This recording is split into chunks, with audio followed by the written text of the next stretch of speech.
Well, good morning, good afternoon, good evening, VC. It's evening where I am in the UK, and light is dimming, so I thought I'd get as much sunlight as I could, daylight rather, and do this lovely little thing that the vinyl community is doing at the moment. And I'm doing this because I first heard it from Rachel, the Vinyl Man. It's M-A-M, not M-A-N. And she led me on to doing this, and it's originally a little bit of fun, a little, not a contest as such, but a little dig into your record collection based on 12 or 13 questions.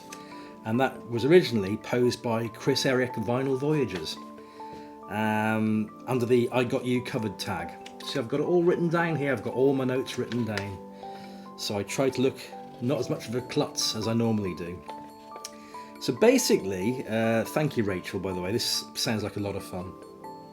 Basically, the first question that Eric asked was an album cover that's not quite clear to the casual observer. Now, if anybody remembers the Tourists, that's Annie Lennox and Dave Stewart, they were part of that band. When they split up, they formed Eurythmics. And the first Eurythmics album was an album called In the Garden. Now, looking at that album cover, what on earth is happening there? I mean, are we going to get an album of Annie Lennox poetry and Dave Stewart's musical meanderings? Nobody knew at the time. I mean, it was a bit of an avant-garde album, to be honest. Nothing like the wonderful pop which they produced just a few short years later. But yes, this album is definitely not quite clear to the casual observer. So that goes as my answer to that first question. Fantastic album, by the way. I mean, Belinda, which I think was the first single from it. That's a great track, and a portent of things to come. Now, the next question is an album cover that reminds you of something else. And I was head-scratching my vinyl albums, trying to think what could possibly fit into that category. And there's only one that I think kind of fits that bill slightly.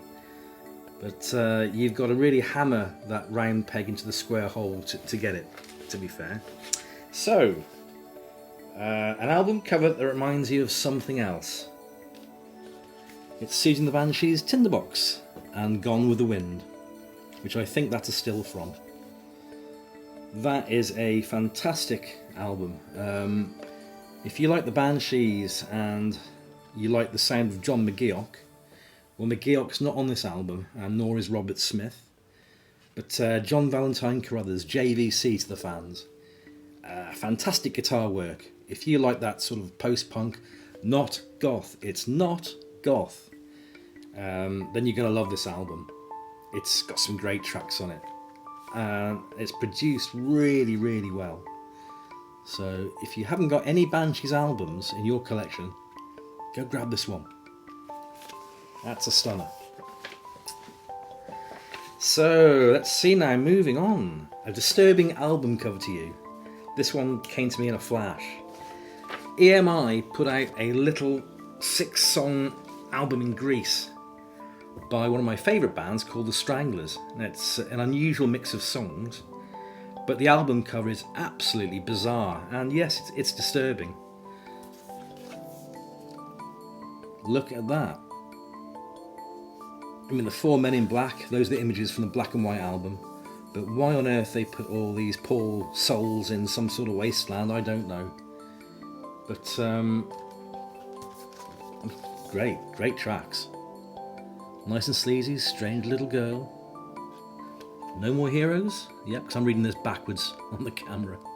That finishes off side 1. Side 2 is Golden Brown, Hanging Around, and La Folie. Again, another band worthy of your attention. Unfortunately, Dave Greenfield, the ace keyboard player, He just passed this dreaded COVID-19. So yeah, we just lost Dave. Moving on, favourite simplistic cover. Well, again, another one that just came to me in a flash. For me, it's got to be Trans-Europe Express by the wonderful Kraftwerk. For me, as well as the band Can, put German electronic music on the map. Superb. I don't need to say any more about this album. If you've heard it, you know exactly what I'm talking about. If you've not heard it, go grab it. It's another one of those must-haves that should be in anybody's record collection. Superb album. So after Trans-Europe Express, this is lovely. The best and the worst album cover from your favourite artist. Well, my favourite artists range, and they swap and chop and change every week, almost every day to be honest. But for today's band for this question, I would suggest Crosby, Stills and Nash. With best album cover, I personally like that one. With the saucers flying over somewhere exotic and beautiful. I think that's a great album cover. Not much from Crosby on this album. He was going through a rough time when they did this album. But it's a lovely album. Wasted on the Way, I mean Southern Cross as well. Both great tracks. That's a favourite album of mine with superb cover. I love that. Well, if that's the best of the album covers from CSM, this has got to be the worst. And I bet I know what you're thinking now. You're thinking Ken's going to show Live It Up, and you'd be completely right. Gents, why did you okay this cover? Telephone guys going up poles with sausages hanging off the end of them on the moon, looking towards Earth. What were you thinking of? A band of your stature, and you put out the worst album that the worst cover art on an album I've ever seen. Some of the tracks are alright, you know, Neil's House of Broken Dreams I think is on this. After the Dolphin is a great track. But what on earth were they thinking of? Absolutely beats me. So, let me see now, moving on swiftly. Yep, an album cover that is basically just the artist's name. Well, after seeing the Ramones on Rachel's channel, on her video for this presentation, I'm going with The Clash. Their debut eponymous album. That's a good slice of late 70s angst when the political spectrum in England was at its pits. Almost said a naughty word then, actually.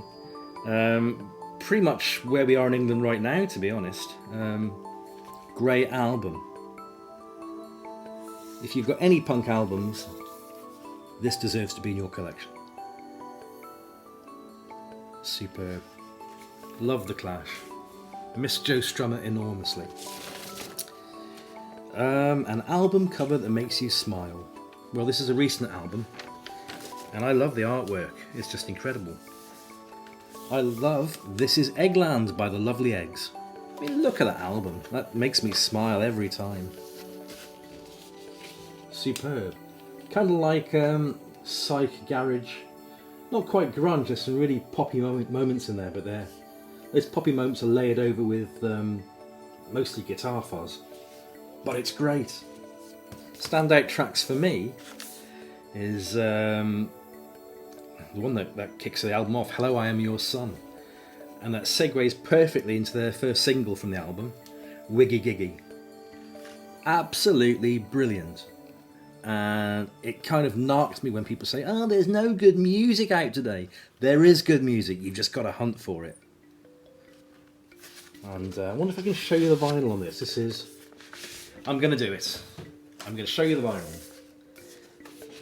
Lovely, cosmic orange vinyl. It's almost like tangerine, actually. Actually, it's yolk, isn't it? If it was a double album, the other LP would have been white, I'm sure. Is it the yolk that's orange? I think it is. Yeah, because the other one's just called white, isn't it? Duh. Fantastic album. Another one that deserves to be in your collection. If you like Rocky Erickson and 13th Floor Elevators, You're Gonna Love This by the Lovely Eggs. Not their first album, by the way, but the one which kind of broke them in England.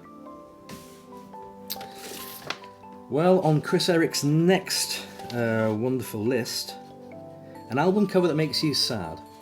Well, it has to be Pacific Ocean Blue by Dennis Wilson. Dennis, personally, I think he was the second best songwriter in the group. Obviously Brian. I think Carl came third, to be honest. Dennis knew how to rock. So sad that he left before he hit 4-0 in such a tragic way as well, trying to retrieve his memories from the Marina del Rey. Love Dennis Wilson. Whenever I play this album, whenever I see the album cover, I miss the artist so much, and I miss the music. There's so much stuff in the vaults that Dennis created. I've got the original copy. This is a reissue from, I think, 2008. This is a triple album. Whoops, I keep everything. I keep all the promo stuff. And I've just dropped something on the floor, which I will pick up later. But yeah, an album that makes me sad, an album cover, and it has to be Dennis's album. Wonderful stuff. Dennis, you're much missed. Oh, there it is. Sorry, that's what I dropped. Beautiful. And there's still so much stuff in the Beach Boys vaults of Dennis's, which deserves to see the light of day. Enough on that. Now, KrisEric's next question was Christmas in July. Well, I should own more than one, but I only own one Christmas album. And it's from Brian Wilson, and it's what I really want for Christmas. This only comes out once a year. To be honest, I'm not a big fan of Christmas albums. Phil Spector one I should own, but I don't. And I should own the Beach Boys Christmas album, but I don't on vinyl. I have on CD several times. Not a big fan of Christmas albums, but as Christmas albums go, I guess this is okay. This is Brian still on the resurgence. God knows what he has to prove. He doesn't need to prove anything. But yeah, another Christmas album. Okay, moving on. Oh, I love this. Worst album cover. Again, this is from one of my favourite artists, but please, Graham Nash, what were you thinking with Innocent Eyes? I know you were thinking of getting into computers and digital technology at the time, and maybe the graphics represent that, but no, it kind of fails for me. Sorry, Graham, it's just one of those things. I can't honestly vouch for any of the songs, but it's because I love Graham Nash and what else he's done post this and what he did previous to this. I'm a completist, that's why I've got this album. So, a self-titled debut album. Stephen Stills. Superb artist, superb album. Every song is, as we say over here in England, a cracker. Beautiful. Love the one you're with. Do for the others. Oh, old times, good times. Black Queen. Oh, we are not helpless. All fantastic tracks from a great album. Love Stephen Stills. Wish he'd do more, to be honest. But this ranks as my a self-titled debut album answer to the question. Next question is an album cover that is pleasing to look at. And for me, because I like a bit of art, it is Bowie's Diamond Dogs. What a fantastic piece of art by Guy Peelette.